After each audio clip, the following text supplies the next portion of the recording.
on prenne la question très sérieusement. Et le premier mot que vous avez mis dans l'intitulé de cette conférence, la question des réformes, est aujourd'hui le mot-clé, je dirais, dans ce processus. Il faut faire des réformes, parce que si on va continuer à faire les choses comme on l'a toujours fait, évidemment, on ne peut pas s'attendre à des résultats différents et on ne peut pas résoudre un problème qui est aujourd'hui un problème structurel qui requiert donc une réponse, une approche des solutions structurelles. La question de l'emploi est intimement liée à la question de la formation.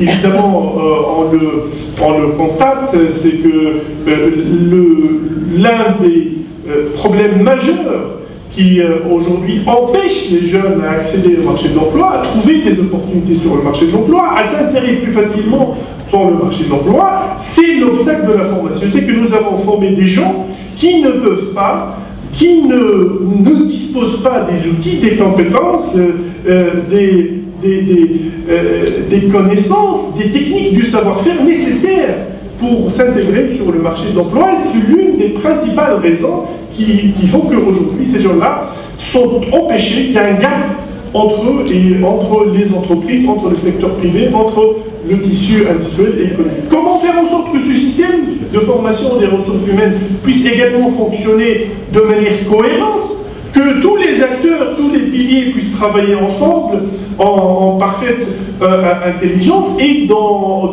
une logique commune. C'est pour cela que nous avons travaillé dès les premiers jours de ce gouvernement sur l'harmonisation de ces systèmes de formation. Le système de formation professionnelle souffre aujourd'hui de cette absence de coordination, de cette absence de cohérence générale dans notre système de formation des ressources humaines, mais souffre également de problèmes qui lui sont propres. Des problèmes qui sont inhérents à la perception que l'opinion publique, que le citoyen lambda, que les Tunisiens, les Tunisiennes, les jeunes, les moins jeunes, les parents, les familles ont, l'économie également, les entreprises, la société de manière générale, quel regard elle porte sur la formation professionnelle. C'est un regard qui, en réalité, il faut l'avouer, un regard très négatif. La formation professionnelle, c'est la voie de l'échec.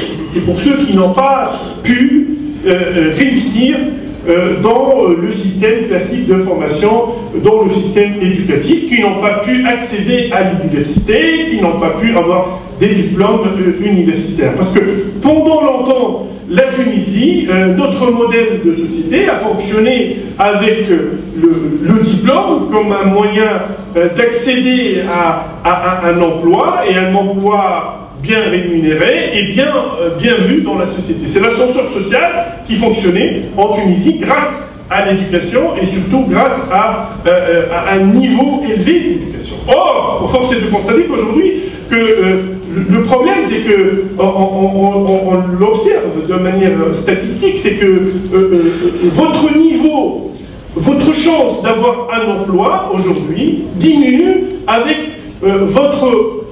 avec le niveau de votre diplôme. C'est-à-dire que quand votre diplôme est d'enseignement supérieur, vous avez moins de chances d'avoir un emploi que celui qui a un niveau d'enseignement secondaire. Et celui qui a un niveau d'enseignement primaire a encore plus de chances de trouver un emploi que celui qui a le niveau d'enseignement secondaire. Donc, en réalité, il y a un bouleversement qui s'est fait ces dernières années, sans peut-être qu'on s'en aperçoive, c'est que finalement, le diplôme, qui était pendant longtemps le moyen d'accéder à un emploi de qualité et d'accéder à un emploi bien vu socialement, de promouvoir le positionnement des uns et des autres dans la société, est aujourd'hui devenu un handicap à cette intégration dans le marché de l'emploi. En milieu des années 90, début des années 2000, et après avec l'explosion également des diplômés de l'enseignement supérieur, l'État n'est plus dans la possibilité de recruter autant